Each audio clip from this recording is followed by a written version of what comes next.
আপনি যদি জীবনে সুখী হতে চান তবে আপনার পরিস্থিতি দেখে জীবনের সিদ্ধান্ত নিন। যারা পৃথিবীর দিকে তাকিয়ে সিদ্ধান্ত নেয় তারা অসুখী থাকে। কেউ যাই বলুক না কেন নিজেকে শান্ত রাখুন, কারণ সূর্যের রশ্মি যতই শক্তিশালী হোক না কেন সমুদ্র তাতে শুকায় না।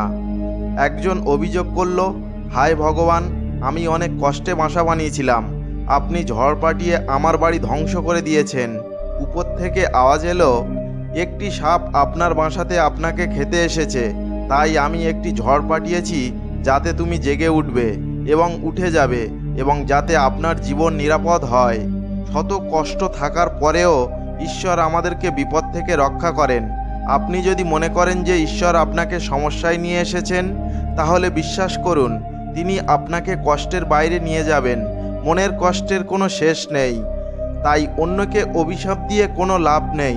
সব সমাধান হলো নিজের মনকে ঈশ্বরের কাছে উৎসর্গ করা, ঈশ্বরের সাথে যুক্ত হওয়া, আর সাথে সাথে আপনি সুখ, শান্তি, সংযম, ধৈর্য পাবেন, জীবনে শক্তি ও ভালোবাসা পাবেন। নতুন শক্তির সন্তুষ্টি এবং জীবনের সঠিক পথ অবশ্যই শুরু হয়, এবং আমরা বুঝতে পারি না কিভাবে আমাদের মন ব্যথামুক্ত হয়। যদি ঈশ্বর আপনাকে আপনার চেয়ে বেশি অপেক্ষা করান তবে প্রস্তুত থাকুন। আপনি যা চেয়েছেন তার চেয়ে তিনি অনেক বেশি দেবেন। মৃত ব্যক্তির কাঁধে নেওয়াকে মানুষ যেমন পুণ্য বলে মনে করে, তেমনি জীবিত ব্যক্তিকে সমর্থন দেওয়াকে যদি পুণ্য বলে মনে করত, জীবনটা সহজ হয়ে যেত। এতটা ভাববেন না যে আপনাকে যিনি জীবন দিয়েছেন তিনি অবশ্যই আপনার অতীত সম্পর্কে কিছু ভেবেছেন। আগামীকাল কষ্টে পূরণ হলেও ভবিষ্যৎ আপনার হাতে। মন অন্ধ, এর নিজস্ব কোনো জ্ঞান নেই, মন কিছুই জানে না এবং এটি আপনাকে সঠিক পথে পরিচালিত করে না। তাই আপনার অন্ধ মনের কথা অনুসরণ করে গুরুত্বপূর্ণ কাজগুলো এড়িয়ে চলা উচিত। তাই সর্বদা আপনার বুদ্ধি দিয়ে কাজ করা উচিত, আপনার মন দিয়ে নয়, কারণ একটি অন্ধ মন আপনাকে সর্বদা গুরুত্বপূর্ণ কাজ করতে বাধা দেয়। যখন আপনি আপনার বুদ্ধি দিয়ে গুরুত্বপূর্ণ কাজগুলো করতে শুরু করবেন, তখন ধীরে ধীরে আপনার মন আপনার বন্ধু হতে শুরু করবে। এখন ওই মন তোমার শত্রু হয়ে গেছে, যা তোমাকে দিন দিন নষ্ট করছে। আপনার মনের চিন্তা প্রকাশ করবেন না। আপনি যেমন একটি গোপন মন্ত্রকে রক্ষা করেন, ঠিক একইভাবে আপনার বড় লক্ষ্যকে মাথায় রেখে রক্ষা করুন। পুরো কাজটি করুন এবং কাছে আসলেই কথা বলুন, কারণ বেশিরভাগ লোক তাদের নিজের সমস্যা নিয়ে ততটা দুঃখিত হয় না যতটা তারা অন্যের উন্নতি দেখে দুঃখিত হয়। নিজের লক্ষ্যগুলিকে শুধুমাত্র সেই সব ব্যক্তিদের সাথে ভাগ করুন যারা তাদের জীবনে এই জিনিসগুলি চান। নিজের মধ্যে সঞ্চয় করার সাহস রাখুন। যদি কখনো আপনার আর্থিক অবস্থা দুর্বল হয়ে যায়, যদি কখনো আপনার বড় ক্ষতি হয়, বা যদি কখনো আপনার সব কিছু চুরি বা নষ্ট হয়ে যায়, তাহলে আপনার বড় লক্ষ্যটিকে নিজের মধ্যে সুরক্ষিত রাখুন। আপনার দুর্বল আর্থিক অবস্থা সম্পর্কে আপনার বন্ধু বা আত্মীয়দের জানান। সহানুভূতি পাওয়ার জন্য কখনোই চোখের জল ফেলবেন না, কারণ মনে রাখবেন আপনার ভিতরে কম শক্তি আছে কিন্তু বাইরে পূর্ণ শক্তি আছে। কারণ লোকেরা যদি জানতে পারে যে আপনার অর্থের অভাব আছে, আপনার আর্থিক অবস্থার সমস্যা আছে, তাহলে তারা আপনার আচরণ দেখে তারা নিজের মধ্যে একটি মজা নেবে এবং আপনি সময়ের আগেই শেষ হয়ে যাবেন। কারণ এটা প্রকৃতির নিয়ম যে যার কাছে টাকা আছে সে সেই টাকা পায়, এবং টাকা পেতে হলে আপনাকে টাকা দেখাতে হবে। তাই যখন আর্থিক অবস্থা দুর্বল হয় তখন বেশি করে হাসুন। মানুষ যতটা বোঝে আপনি তাদের দেখান। একটা কথা সবসময় মনে রাখবেন, প্রথমত কোনো বন্ধুকে বিশ্বাস করবেন না। আপনার আশেপাশে যদি এমন কোনো মানুষ থাকে যাদের জীবনধারা প্রতিনিয়ত নেতিবাচক কাজে লিপ্ত থাকে, তারা যতই দরিদ্র বা পীড়িত হোক না কেন, আজ না হলে আগামীকাল তারা অবশ্যই আপনার ক্ষতি করবে। আপনি নিজেকে পরিবর্তন না করলে আপনার জীবনে কিছুই পরিবর্তন হবে না। আপনার মুখের কাছে যারা কথা বলে এবং রেগে যায়, তারাই সেই লোকেদের চেয়ে লক্ষ গুণ ভালো যারা আপনার সামনে কিছু বলে এবং আপনার পিছনে অন্য কিছু বলে। কারোর কষ্ট বুঝতে হলে মানুষের মতো মানুষ হওয়া দরকার। একটি কাক কোকিলের কণ্ঠস্বরকে দমন করতে পারে, কিন্তু কণ্ঠস্বর নিজেই একইভাবে যে ব্যক্তিকে সমালোচনা করে সেই ভদ্রলোককে অপমান করতে পারে, কিন্তু নিজে ভদ্রলোক হতে পারে না। আপনি যদি একাকী হন তবে এটিকে একটি আশীর্বাদ হিসাবে বিবেচনা করুন, কারণ ঈশ্বর আপনাকে নিজেকে উন্নত করতে এবং একা থাকার জন্য আরও কিছুটা সময় দিয়েছেন। উপভোগ করতে শিখুন, কেউ আপনার সাথে চিরকাল থাকবে না। সময়ের একটা অভ্যাস আছে, যাই ঘটুক না কেন তা কেটে যায়। একজন সফল ব্যক্তি সুখী থাকতে পারেন বা নাও থাকতে পারেন। একজন সুখী ব্যক্তি অবশ্যই সফল হয়। ভুল মানুষের সাথে থাকার চেয়ে একা থাকাই সবচেয়ে বেশি মূল্যবান। যখন তুমি সুখে থাকো তখন ঈশ্বরকে ভুলে যাও, আর যখন তুমি দুঃখে থাকো তখন ঈশ্বরের প্রতি বিশ্বাস রাখো।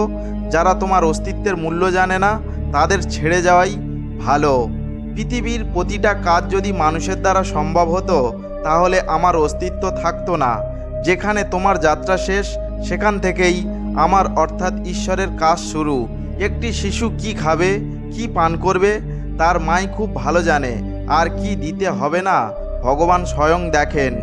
মিথ্যা ও ভানের গতি যতই বেগবান হোক না কেন, কোনো গন্তব্যে কেবলমাত্রই সত্যই পৌঁছায়। মানুষ রং বদলায়, বাঁশিবাদক সময়ে বদলায় মন। জীবন অনেক সুন্দর, কখনো এটি আপনাকে হাসায়, আবার কখনো এটি আপনাকে কাঁদায়, কিন্তু জীবনে যে সুখী থাকে জীবন তার। মাথা নত করে হেরে যাওয়ার পর পাওয়ার মজাই অন্য কিছু, কান্নার পর হাসির মজাই অন্য কিছু। হেরে যাওয়া জীবনের অংশ, কিন্তু হেরে জেতার মজাই অন্য কিছু। ভালো হতে গেলে কাউকে অনুকরণ করতে হয় না, নিজে এত ভালো হও যে মানুষ তোমাকে অনুকরণ করতে শুরু করে। জীবন একবারই আসে, এটা ভুল।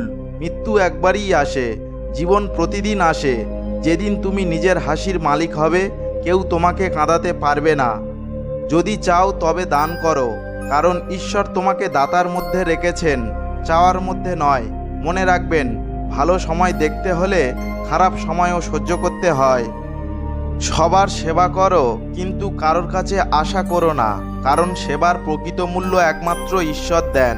সর্বদা আপনার দৃষ্টি রাখুন আপনি কি অর্জন করতে চান, এবং আপনি যা হারিয়েছেন তার দিকে নয়।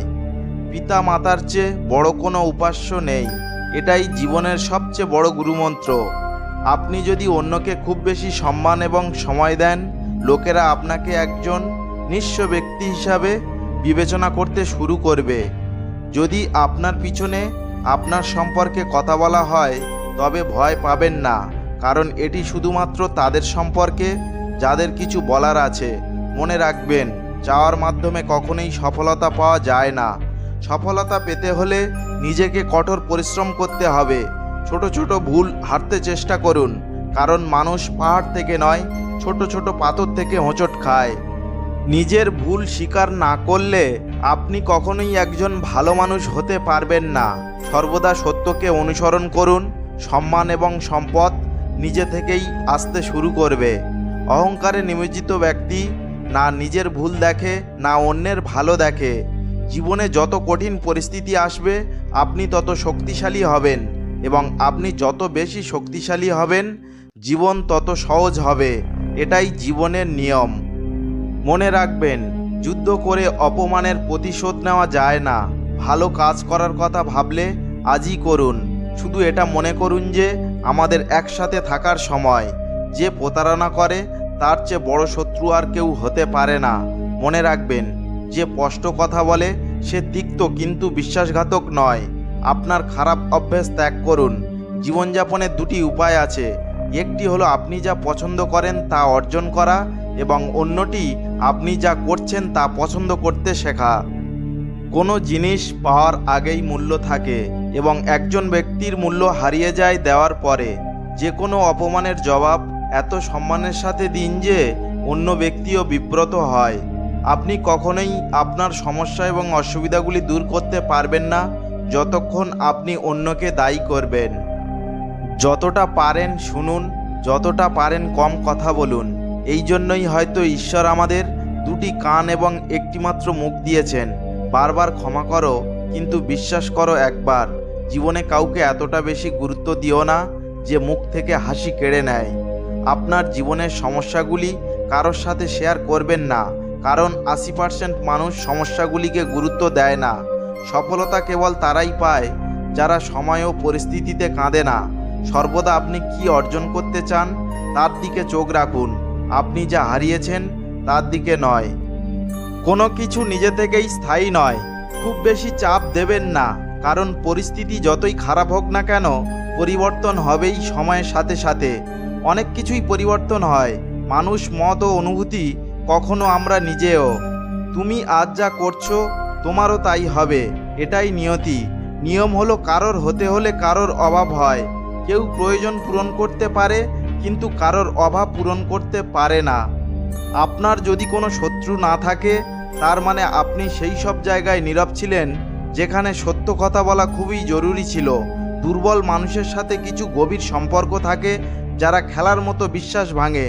রামধনুগুলি শুধুমাত্র বৃষ্টি এবং রৌদ্রের সংগঠনে গঠিত হয়, তাই তারা সুন্দর। জীবনের জন্য সুখ এবং দুঃখ দুটোই প্রয়োজন। একজন ব্যক্তি তখনই চিন্তিত এবং চাপে পড়ে যখন সে নিজের জন্য কম এবং অন্যের জন্য বেশি বাঁচে। সেই মুহূর্তটিকে খারাপ বলবেন না যা আপনাকে হোঁচট খাওয়ায়, বরং সেই মুহূর্তটির প্রশংসা করুন, কারণ এটি আপনাকে বাঁচতে শেখায়। আপনার সাফল্যে আপনি যাদের ভালোবাসেন তারা জড়িত। আপনার সংগ্রামে যারা আপনাকে ভালোবাসে তারা জড়িত। প্রয়োজন ছাড়া অন্য মানুষের যত্ন নেওয়াই ভালো ব্যক্তিত্বের পরিচয়। সর্বদা ঈশ্বরের উপর আস্থা রাখুন, কারণ যার মন শান্ত সেই ব্যক্তি কথা বলার সময় এবং কাজ করার সময় শান্ত থাকে। সেই ব্যক্তি সত্য লাভ করেছে এবং দুঃখ কষ্ট থেকে মুক্ত হয়েছে। অন্যকে পড়ানোর আগে ম্যাচকাঠি নিজেই জ্বলে। একইভাবে আমাদের রাগ ও ম্যাচকাঠির মতো, যা অন্যকে ধ্বংস করার আগে নিজেকে ধ্বংস করে।